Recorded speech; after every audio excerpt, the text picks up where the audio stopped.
नमस्कार मु इप्सिता आपण मानक बहुत बहुत स्वागत मो चैनल रे।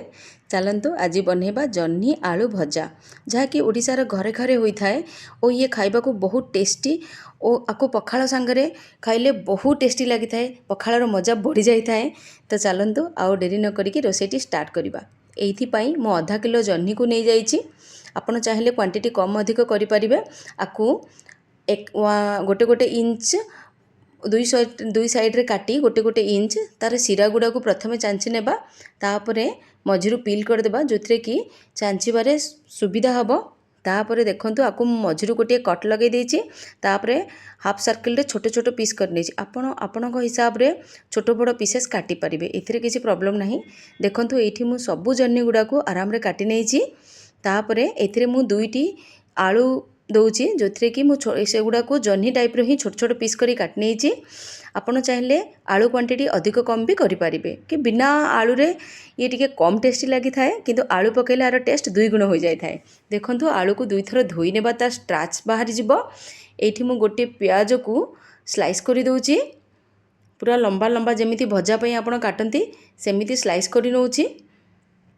आपरे मरीच गुड़ा को भी पूरा छोट छोट न काटी स्लाइस ही करवा।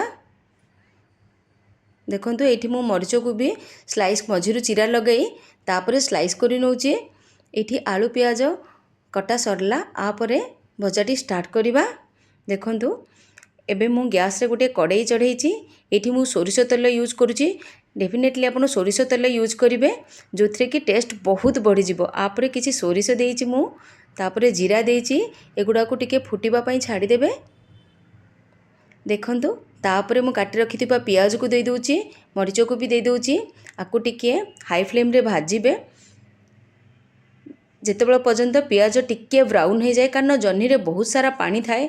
एई स्टेज रे आपण जदि जह्नी दे देबे ताहले पियाज पानीचिया लागिबो। पियाज टिके गोल्डन ब्राउन हैला परे मु एथिरे काटी रखी आलू दे दूची ताकू भी गोटे मिनट टिके भाजी नेबे हाई फ्लेम रे। तापरे मु जह्नी दउची। जह्नी परे जह्नी को भी टिके मिसामिशी करदेबे ऊपर तल करदेबे। देखंतु बहुत फ्रेश अच्छी जह्नीटी। तापरे स्वाद अनुसार लुण टिके हळदी गुंड देबे बहुत हळदी गुंड देबे नाही टिके हळदी गुंड देबे। तापरे पुणिया गुड़ा को मिसई दउची मु। एही रेसिपीटी जेतिकी सरल सेतिकी टेस्टी सेतिकी हेल्दी मध्य। या अति सहजरे रोसे न जानिथिबा लोक भी अति सहजरे करि परिबो। आ मेन कथा बहुत टेस्टी लगी। ये देखंतु जह्नी रु बहुत सारा पानी पळे आछि कारण मु टिके घोड़े देइतली 2-3 मिनट पाई तो जह्नी तार पानी छाड़ी देइछि।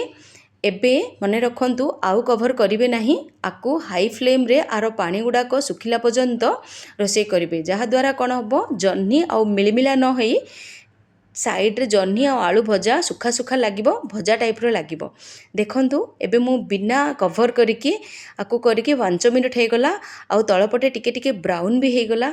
अति सहजे हार्डली 5 रु 10 मिनट भितरे प्रस्तुत हो जाइछि जह्नी आलू भजा। आकु आपण पखाळ सांगरे किंबा गरम डाली भात सांगरे एंजॉय करि परिबे। रुटी सांगरे भी बहुत भल लागे। तो आपण भी करंतु एंजॉय करंतु। जदि आपण मोर चैनल रे नुआ अछंती और आपण को मो वीडियो भल लागिला ताहले सब्सक्राइब न करी जिबे नाही। और आपण जदि बहुत आगुरु मो चैनल देखुचंती ताहले सब्सक्राइब लाइक करियो भूलिबे नाही। बाय।